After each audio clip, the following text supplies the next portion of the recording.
Welcome to HealthCast Southeast. I'm your host, Dr. Jeff Stone, a family physician for many years, and I'm here to introduce you to all that you need to know about everyday health, and I have special guests with me, not unlike today in this inaugural episode.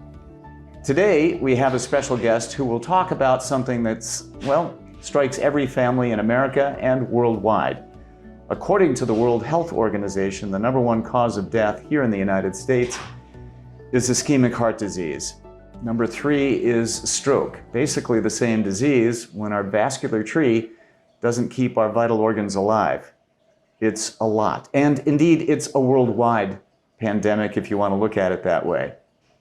It's interesting to note, too, that in the last century, the number one cause of death was infectious diseases. But through public health and vaccines and other measures, we were able to reduce that.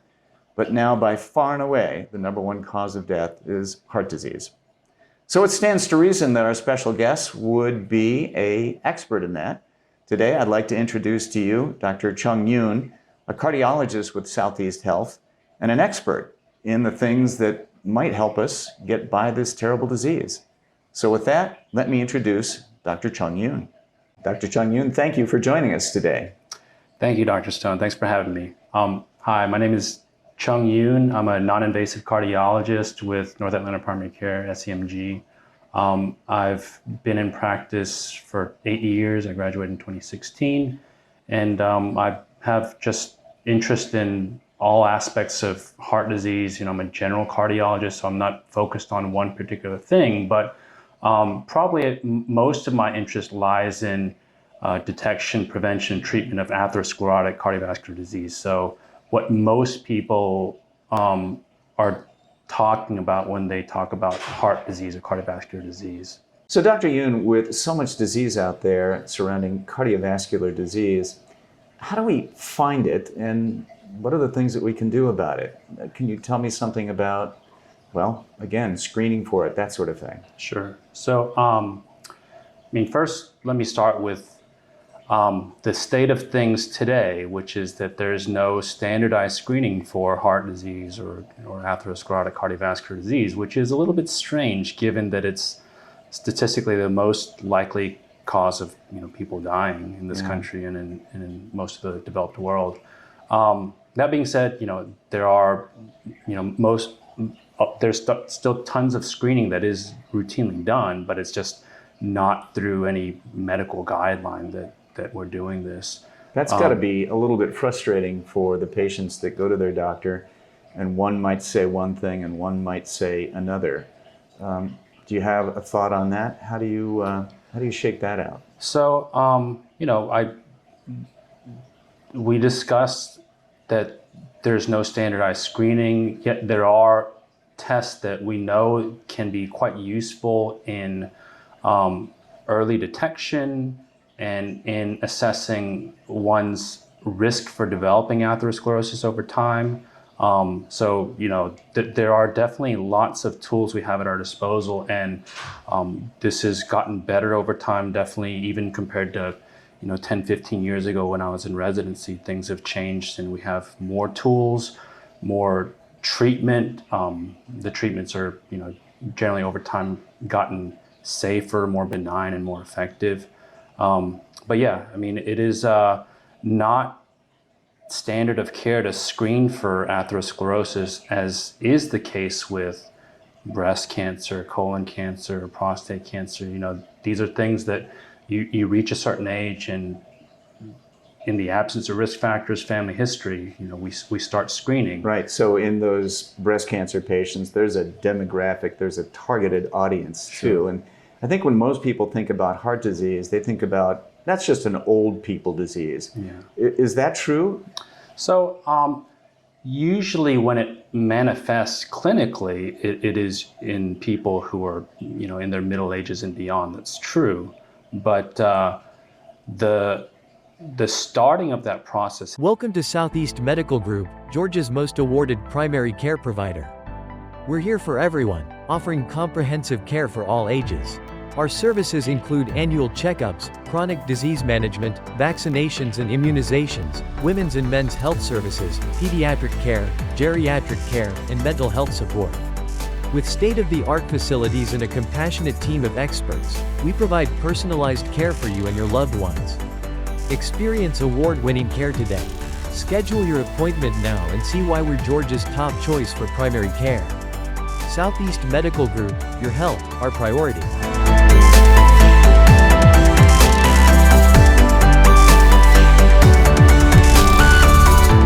Happens, early on in life, like when people are in their 20s and potentially even younger. Like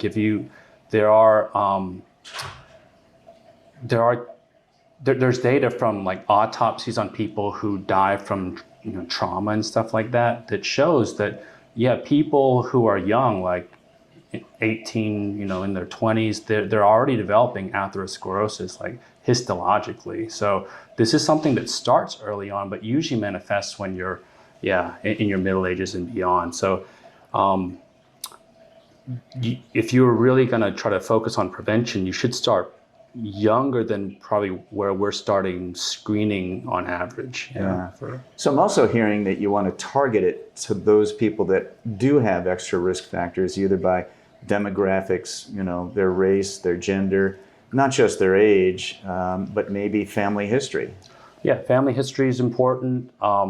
There are, definitely just things that you would normally get checked at an annual physical that are very relevant in assessing cardiovascular risk. But you could also make a case for just there being some sort of standardized screening that starts at a relatively young age, because there are certain conditions, particularly with respect to cholesterol, that you would want to detect and intervene on very early in life to prevent the things that might happen as a consequence 30, 40 years down the line. Yeah, I don't remember the exact age too, but it's my understanding that even the American Academy of Pediatrics is recommending cholesterol checking in the late teens or thereabouts. And again, I know this is one of your pet projects too, but when we're screening for cholesterol, I've noticed that there are standard cholesterol tests, and then there are atypical cholesterol tests. Sure.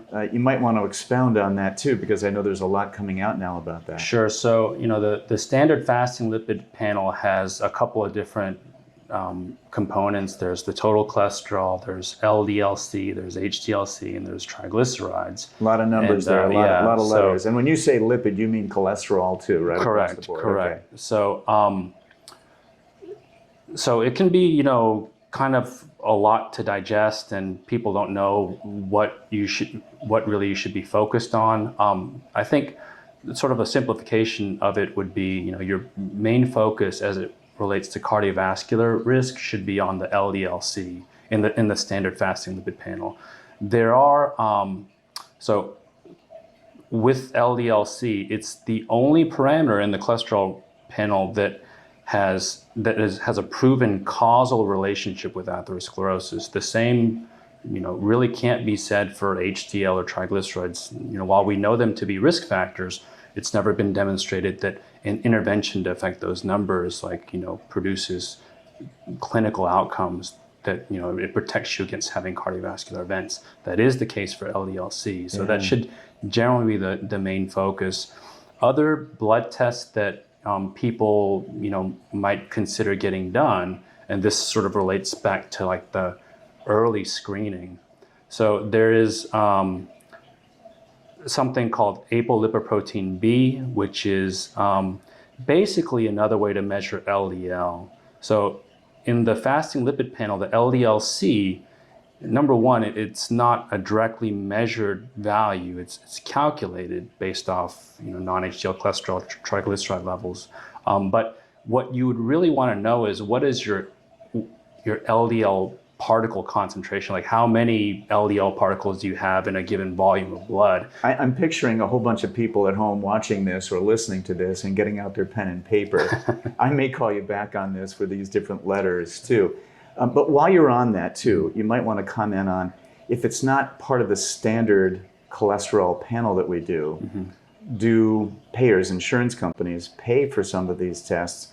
And again, who should get these very specific types of cholesterol? Did you know that over 80% of Americans in the US may have sleep apnea, but not even know it? Some of you may have heard from your family member or a spouse that you snore at night, or you stop breathing for a short time at night.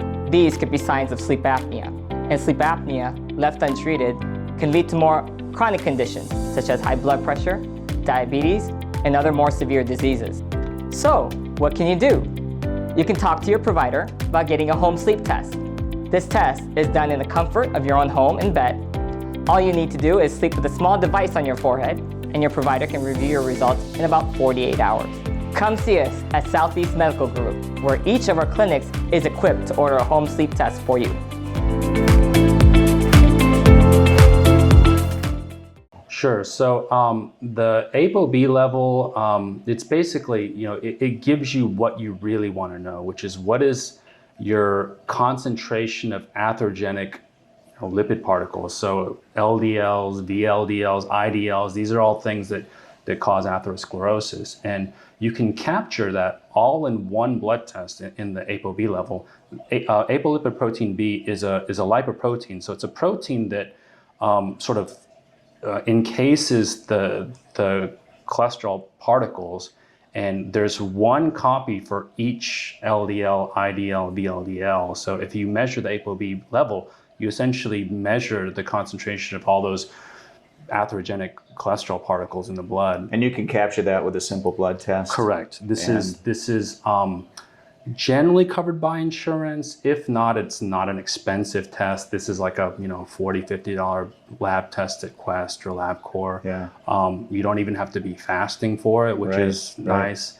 So it's a very useful test. Is it way better than LDL-C? No, not really. For the most part, there is good concordance between the two values. But in some cases, there is marked discordance, and if that were the case, then the ApoB level is the more accurate measurement for what you want to know. Okay, so let me just give you a scenario. I've gone to my doctor. For whatever reason, they did that test, and now they come back and they say my ApoB is not ideal. Mm-hmm. What do I do about it? So, I mean, if you're set, if the scenario is you just have elevated ApoB levels, and if they're not extremely high, suggesting some sort of genetic issue, then from a lifestyle perspective, probably the most effective thing that you could do is within diet. So it's number one, reduce your saturated fat intake. So that's number one. And then second would probably be reducing your carb intake. With LDL or ApoB levels, exercise, weight loss, if there's weight to lose, generally the effects are negligible. Mm-hmm. So in some ways it's simpler, I guess, in that there's only one thing that you need to focus on. Not that you shouldn't be doing those other things. They're good for you for many other reasons, but not because they lower your cholesterol levels. Yes. So, for diabetes and for weight control, all those things. Hypertension, all those other things that then tie back into cardiovascular. So I'm also thinking about the people at home that are watching or listening and thinking, well, is it the South Beach diet? Is it the Mediterranean diet? Is it the DASH diet? Is there a set diet for this, or is this something that's maybe best brought to your primary care physician? I think if someone's just looking for like a quick Google search or, just a template that you could quickly look up, Mediterranean diet would be one that probably is very useful. I think lots of physicians would probably direct their patients towards that. Okinawan diet, so these are parts of the world in the so-called blue zones where people live, significantly longer than average for whatever reason. Mm-hmm. We think probably a lot of it has to do with what they eat and how much they eat. So yeah, that would be probably like quick and dirty search. That's where you should look. Let me take you back, and maybe it's not a connection there, but you mentioned the Okinawan diet, and there's a lot of rice there. Mm-hmm. And then there was something that was discovered with red yeast rice. Mm-hmm. Why is that important? If nobody's heard about that, maybe you can tell us the story behind that. So red yeast rice has something in it that is essentially chemically the same as lovastatin, which it's an old statin. We don't really use it in clinical practice anymore. But yeah, I mean, statins, as we all know, they lower cholesterol levels, and in doing so, they can protect you against atherosclerosis. So maybe that's in part why. It's probably other reasons too. I mean, number one, their rates of being overweight and obese are much lower. There's just regular physical activity built into most people's days, whereas here, it's easy to drive everywhere, even down the street to the grocery store. Sure. And then you sit at work all day, and so. How about fish? Do you think fish makes a difference there too? I think so. Yeah. Bless you. But did you know a single sneeze can launch up to 100,000 virus particles into the air? That's how quickly the flu can spread. And it often happens before you even feel sick. Protect yourself and your loved ones. Get your flu shot today. It's quick, easy, and covered by your insurance at any of our branches across Georgia. Visit www.mysemg.com/locations to find a location near you.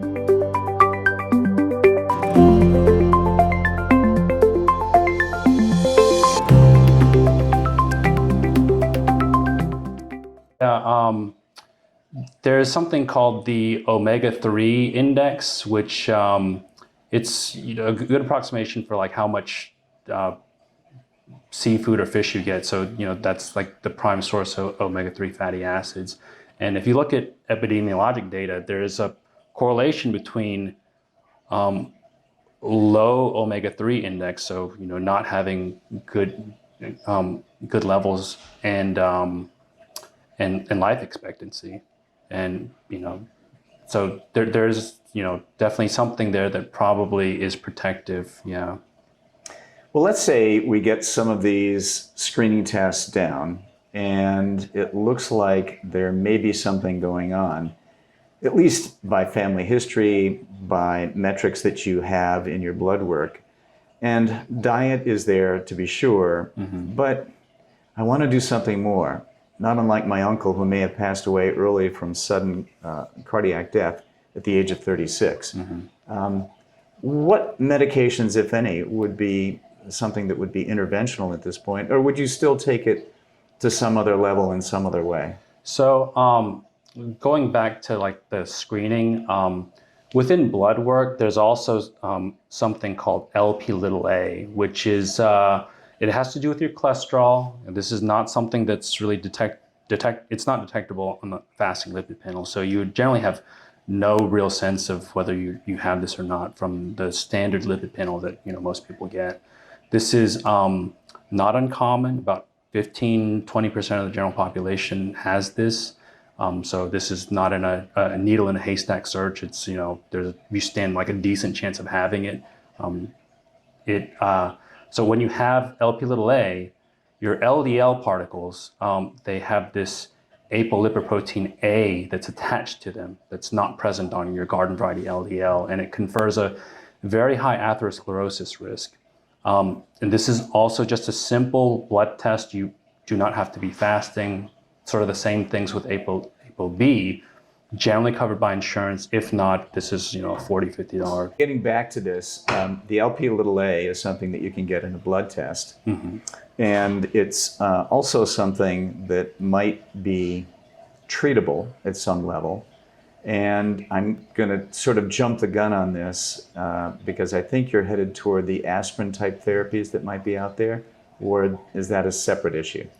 So we can definitely, talk about aspirin, but with LP(a), this is an inherited condition. So this is not something that fluctuates like your LDL levels or the things that you check on a fasting lipid panel. And to be clear, LDL is the low density lipoprotein, correct, or as some people like to call it, the bad cholesterol. Correct, the quote unquote bad cholesterol. So that fluctuates, and that you would want to serially measure over time, especially if you're on treatment, to determine treatment efficacy. So LP(a), it's sort of binary, not exactly, but you either screen positive for it or screen negative for it. If you screen negative, there's no reason to screen you again. You're either born with it or you're not. And yeah, at present, there's no direct treatment for LP(a). So this is still a very useful piece of information. If your question is, what is my risk of developing atherosclerosis, you'd want to know this. And this is, it is standard of care to screen everybody for this in many parts of the world. I believe it is standard of care in Canada and much of Europe. We don't do it here for whatever reason. Maybe it's because there's no targeted treatment for it yet, but that will very likely change like in the next 2-3 years. There are medications, I believe there's one that's currently like in phase 2, shows good efficacy data. So, if all goes well, we may see something on the market in, 25, 26. So phase 2 of the FDA and their Correct. trials bringing it to market. And again, I'm thinking about targeting. That is to say, who do we screen? This is one of them. We find a demographic, LPA is positive, ApoB might be there too. Now, although there may not be a direct drug for the LPA, there might be other things that you look at to be a little bit more aggressive with. Sure. Blood pressure, Sure. diabetes, you want to talk about those? Sure. So